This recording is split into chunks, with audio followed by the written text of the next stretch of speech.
महोदय, ये सेबी की स्थापना 1991 में एक नरसिम्हन समिति का गठन हुआ था और उस समय मूल रूप से इस बड़े मार्केट के बारे में और उस दौरान ये तय किया गया कि जो operational efficiency of stock markets है उस पर विचार करना है और नॉन बैंकिंग फाइनेंशियल इंस्टीट्यूशंस पर। और उसके पहले इस देश में 3 एक्ट थे, कंपनीज एक्ट 1956, सिक्योरिटी एक्ट 1956 और कैपिटल एक्ट। इस तीनों को मर्ज करके ये 1992 में एक्ट लाया गया। मुझे पूरा विश्वास है कि सदन के भीतर जब इस प्रकार का एक्ट लाया गया होगा तो इसके पीछे सोच होगा कि इस देश में कैपिटल मार्केट में जो निवेश है उसको नियंत्रित किया जाए।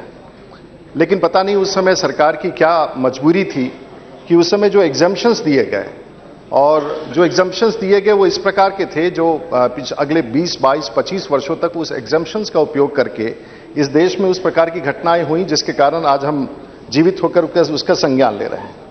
और जो सेक्शन 11 के तहत जो एग्जम्पशंस दे दिए गए थे उसमें यह तय किया गया था कि किसी प्रकार का स्कीम हो जो कोऑपरेटिव सोसाइटी से जुड़ा हो वो राज्य सरकारें देखेंगी, जो नॉन बैंकिंग फाइनेंशियल इंस्टीट्यूशन से हो उसे रिजर्व बैंक ऑफ इंडिया देखेंगी, जो इंश्योरेंस से जुड़ा हुआ मामला हो जिसमें निवेश करने का मामला हो वो IRDA देखेगा, पेंशन से जुड़ा हुआ जो मामला है वो एग्जम्पशन के तहत जो दिया गया था वो BFRDA देखेगा जो उसका रेगुलेटर है। इसी प्रकार से कोई डिपॉजिट स्कीम या चिट फंड स्कीम आएगा तो वो कंपनीज एक्ट के तहत देखा जाएगा या किसी राज्य सरकार के द्वारा देखा जाएगा। चिट फंड के बारे में इसी प्रकार से लिया जाए और निधि फंड के बारे में। तो जो एग्जम्पशंस दिए गए थे 1992 के एक्ट में महोदय, उसके कारण इसमें से जो लोगों को जिन लोगों ने तय किया उन लोगों ने इसका उपयोग करना शुरू किया। और हमें याद है कि वर्षों से, मैं आपको उदाहरण दूंगा कि एक योजना लाई गई इन्वेस्टर्स द्वारा, एमू एक बड़ी चिड़िया होती है उसके लिए, और उसमें कहा गया और तमिलनाडु में एक एमू फार्मिंग के ऊपर 156 करोड़ रुपया चिड़ियों के ऊपर उठा लिया गया। गरीब लोग थे और उस समय ये चर्चा में आया। 20 साल पहले यूकलिप्टस के प्लांटेशन पर बहुत चर्चा होती थी कि आप यूकलिप्टस के प्लांटेशन में आपके पैसे लगाएंगे, आपका पैसा 2 का 4 हो जाएगा, और वो वर्षों तक चलता रहा। उस प्रकार के कई सारे प्लांटेशन स्कीम्स आते रहे और देश चुपचाप देखता रहा क्योंकि उसका निर्धारण राज्य के कई अन्य कानूनों के तहत होता था। इसी प्रकार से चिट फंड्स आए। वेयार्ड इंडस्ट्रीज प्रशांत वेल्थ मैनेजमेंट है जिसने 5000 निवेशकों से लगभग 1500 करोड़ रुपया ले लिया। वीके स्कीम है 34 करोड़ रुपया, जिसने कहा कि अब हम ये ऐसा फंड है कि हम आपको इजराइल 1 हफ्ते तक घुमाएंगे और इजराइल का यात्रा में जो हमारी बचत होगी हम भारत के भीतर हम अस्पताल चलाएंगे, स्कूल चलाएंगे। इस प्रकार की योजनाएं बना करके लोगों को 1 के 3 स्कीम, जिसमें दक्षिण में किसी स्थान पर 1 के 3 में पैसे जमा करके उसमें लगभग 30 करोड़ रुपया, हाँ कई तरह की स्कीम। ओडिशा में पोंजी स्कीम, कंडामल डिस्ट्रिक्ट जो देश का सबसे गरीब जिला है उसमें एक योजना चला करके कंडामल में लगभग 60 करोड़ रुपया गरीबों का दिया गया। और इसी प्रकार से करते करते पश्चिम बंगाल में भी हाल फिलहाल एक हुआ है शारदा स्कीम, उसमें भी सुनने में आया है कि लगभग अब उसका क्या अमाउंट था, वो मित्र हमारे यहाँ नहीं बैठे हैं, वो बता देंगे कि उसका अनुपात क्या था। लेकिन इस बात को हमें महसूस करना होगा कि SEBI as a market regulator, उसका मार्केट कैप क्या है। आज सेबी का मार्केट कैप लगभग $1286 बिलियन है। मुझे लगता है कि अमेरिका के बाद इतनी राशि का जो मार्केट कैप है वो भारत में प्रत्येक दिन जो नेशनल स्टॉक एक्सचेंज है उसका $20 बिलियन का ट्रांजैक्शन है। अब अनुमान लगा सकते हैं 20 बिलियन लगभग 1 लाख करोड़ से भी ज्यादा का। तो स्वाभाविक है कि इतने बड़े निवेश अगर सामान्य लोगों का हो रहा है तो इसे नियंत्रित करने की बड़ी आवश्यकता है। और इसी क्रम में और हम खड़गे साहब ये कहना चाहेंगे कि हमारी सरकार की नीयत ये जरूर है कि जो कुछ आपने अच्छा किया होगा हम उसको नकारेंगे नहीं। ये एक अच्छा कदम उठाया गया था, उसको हम लोग निश्चित तौर से लाने का आपने लाया और हम लोग उसे ले करके, और उसमें हमारे मंत्री जी ने उसमें थोड़े संशोधन किए जो सिविल राइट्स को प्रोटेक्ट करने के लिए है, सिटीजन्स को प्रोटेक्ट करने के लिए। लेकिन आपने जो अच्छा काम किया होगा हम उसको निश्चित रूप से लेके आएंगे। लेकिन पहले क्या होता था, पहले इस देश में तमाम इस लूपहोल्स के कारण जो कलेक्टिव इन्वेस्टमेंट स्कीम थे उसमें परिवर्तन किया गया और सेक्शन 11 में संशोधन करके ये कहा गया कि अब इस देश में अभी तक ये जो एस्केप रूट्स हमने आपको 9 बताए, इसके अतिरिक्त अगर इस देश में कहीं पैसे का जुगाड़ करके एक साथ जमा किया जाता हो, नंबर 1, चाहे वो सेबी से रजिस्टर्ड हो या ना रजिस्टर्ड हो, और किसी भी कॉर्पस का जो इस देश में कहीं भी निवेशक अगर 100 करोड़ रुपए से ज्यादा एक जगह जमा करते हैं तो सेबी का कानून उस पर सीधा लागू होगा। और उसमें एक बहुत बड़ा परिवर्तन, हमारे मित्र यहां नहीं है, वो कह रहे थे कि चिट फंड क्यों, आप चिट फंड का नाम नहीं दीजिए, कल किसी और नाम को दे दीजिए, लेकिन सवाल है कि उसको आप कैसे पहचानेंगे कि ये कलेक्टिव इन्वेस्टमेंट स्कीम है कि नहीं। तो सरकार ने यह तय करके कह दिया कि 100 करोड़ रुपया से ज्यादा कहीं भी कोई खाते में जमा होता है, चाहे किसी योजना के तहत, हम उसको कलेक्टिव इन्वेस्टमेंट स्कीम मानेंगे।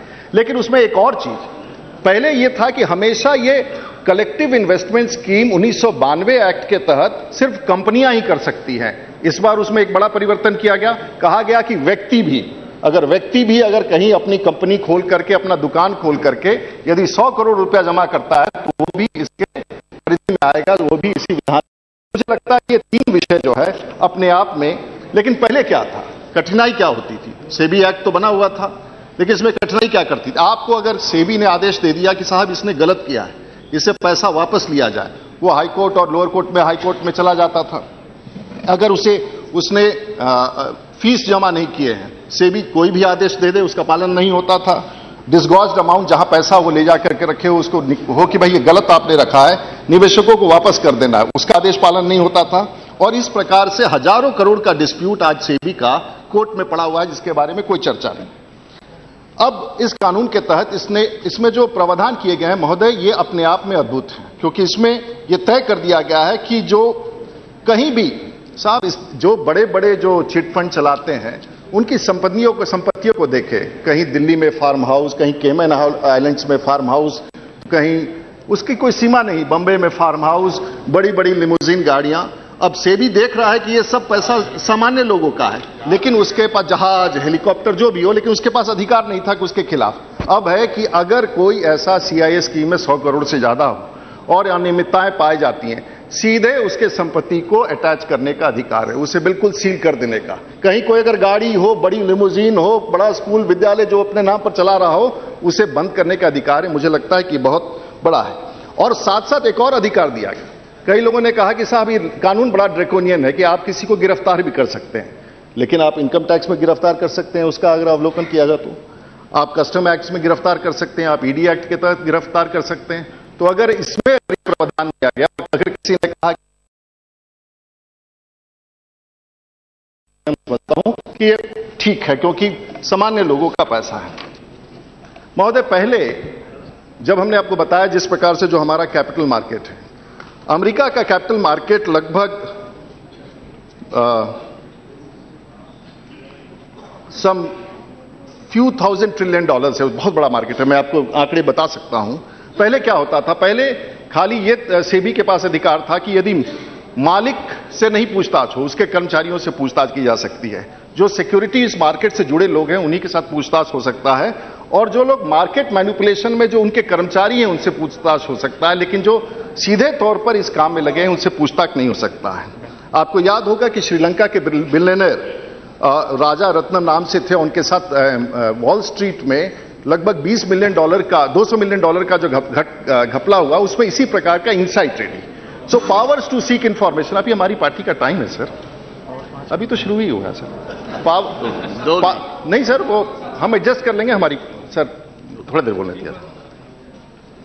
और उसमें पहले ये अधिकार नहीं था जो जानकारी प्राप्त करने का। अब जब तक आप जानकारी प्राप्त नहीं करेंगे, और जानकारी आप किससे प्राप्त कर सकते हैं, टेलीकॉम डिपार्टमेंट से, प्राइवेट टेलीकॉम ऑपरेटर से, एमएचए से, अब सरकार के पास। लेकिन सर इसमें एक बहुत महत्वपूर्ण विषय है कि फोन टैपिंग का अधिकार नहीं है। जो लोगों को लगता है कि सेबी के पास फोन टैपिंग का अधिकार है, वो अधिकार नहीं है। लेकिन अगर 4 लोग आपस में बात करके कहीं अगर इनसाइडर ट्रेडिंग कर रहे हैं, बार बार 4 लोगों में बातचीत हो रही है, तो access of call records was important to establish insider trading.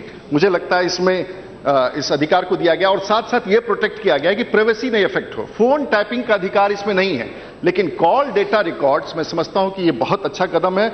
और इसमें इसको पहले अगर कहीं सेबी कहता था कि भाई फलाने स्थान पर है, 4-5 स्थान पर उनके कार्यालय होते थे, 4-5 स्थान पर जाकर के उसके जुडिशियल मजिस्ट्रेट से आप रिक्वेस्ट करते थे, 8-10 स्थानों पर जाकर के आपको आग्रह करना होता था, तब आपको सर्च का अधिकार मिलता था, अटैचमेंट का अधिकार मिलता था। इसके तहत हुआ है कि मुंबई में एक सेबी का कोर्ट होगा, डेजिग्नेटेड कोर्ट होगा, आप वहां चुपचाप जाएंगे, अपना फाइल करेंगे और आपके पास अधिकार होगा कि पूरे भारतवर्ष में आप इसका जांच कर सकें। मुझे लगता है कि यह प्रावधान सबको स्वीकार्य होगा और सही प्रावधान है। 11B में जो महोदय जो डिस्गॉर्जमेंट का अधिकार था, लोग पैसा जमा करके रख लेते थे, लेकिन सेबी के निर्देश के बाद भी और आदेश के बाद भी डिस्गॉर्ज करने का अधिकार नहीं था।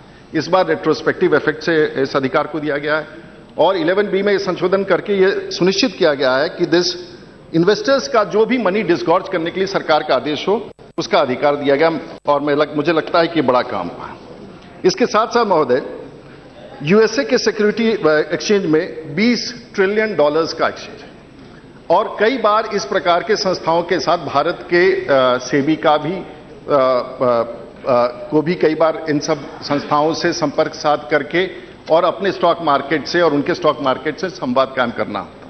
पहले यह अधिकार नहीं था, आज ये अधिकार दिया गया है कि अंतर्राष्ट्रीय स्तर पर भी जाकर के अंतर्राष्ट्रीय बाजार के भी स्टॉक मार्केट से, चाहे वॉल स्ट्रीट हो या देश की दुनिया के किसी कोने में, आप जाके उनसे संवाद कायम कर सकते हैं और अपने बाजार से उनके बाजार में होने वाले फ्लक्चुएशंस और किसी प्रकार का ट्रेडिंग हो रहा है तो उस पर आप विषय की जानकारी ले सकते हैं। यह प्रावधान किया गया है।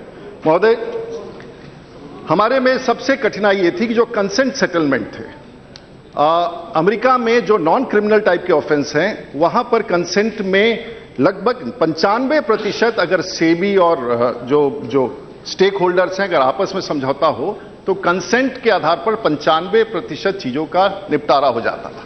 लेकिन भारत के बीच में ये सेबी ने आदेश दिया और वो कोर्ट में चले गए और ये अधिकार नहीं था, तो सरकार कोर्ट ने भी कहा कि ये आपके पास अधिकार नहीं है। जब तक कंसेंट का जो ये प्रावधान बिल्कुल दुरुस्त नहीं किया जाएगा तब तक आपके पास ये अधिकार नहीं। तो ये आवश्यक था कि बहुत सारे सेटलमेंट के लिए कंसेंट का जो मामला है उसे लागू करने के लिए इसमें संशोधन किया गया। महोदय, इस प्रकार से आज जो सेबी के तमाम प्रावधान है, आज लगभग जब से पिछली सरकार ने इसको लागू किया उस दौरान से लेकर लगभग भी 28 फर्म और 2500 करोड़ रुपया तक का वापस लौटाने तक का आदेश हो गया है। लगभग 1385 अटैचमेंट और 1600 करोड़ रुपए का अटैचमेंट इस प्रोसीजर से प्राप्त किए गए और लगभग 27 अंतर्राष्ट्रीय संस्थाओं से समझौता कर लिया गया है। महोदय, लेकिन इसके बाद एक सवाल और उठता है कि आखिर में 100 करोड़ रुपए से कम हो तो उसका क्या होगा? स्वाभाविक है, बहुत सारे स्थानों पर 100 करोड़ से कम का भी घपला हो सकता है। उसके लिए राज्य सरकारों को अधिकार है और बीच में तमिलनाडु सरकार में राज्य सरकार ने जब ये कानून बनाया कि हम स्टेट डिपॉजिटर्स प्रोटेक्शन एक्ट बनाया तो उस समय कोई पीआईएल लेकर के तमिलनाडु में जाकर के उसका विरोध किया। वहां के कोर्ट ने स्पष्ट रूप से कहा और सुप्रीम कोर्ट ने कहा कि राज्य सरकारों को भी अधिकार है कि स्टेट डिपॉजिटर्स एक्ट का निर्माण करें। आज देश में लगभग 16 राज्यों ने इसका गठन किया है, उसमें पश्चिम बंगाल भी है और पश्चिम बंगाल का भी राष्ट्रपति के यहां पिछली सरकार में लंबित था, मुझे विश्वास है। और इसके तहत डिस्ट्रिक्ट मजिस्ट्रेट्स और एसपीज को भी अधिकार है कि जाके वो गिरफ्तारी कर सकते हैं, जाके सर्च और सीजर कर सकते हैं। मुझे लगता है कि इस देश में जहां निवेश और सामान्य लोगों का इतने बड़े मात्रा में और इतने बड़े राशि का उपयोग किया जाता है, ये बिल चाहे वो पिछली सरकार का क्यों ना हो, लेकिन हमारी सरकार ने, हमारे वित्त मंत्री और हमारी सरकार ने इसको आगे ला करके और प्रथम सेशन में ही इस ऑर्डिनेंस को बिल में परिवर्तित करने का काम किया है। देश के करोड़ों लोगों के हित में किया है। हम आभार व्यक्त करना चाहेंगे अपनी सरकार को इस अच्छे कदम को उठाया।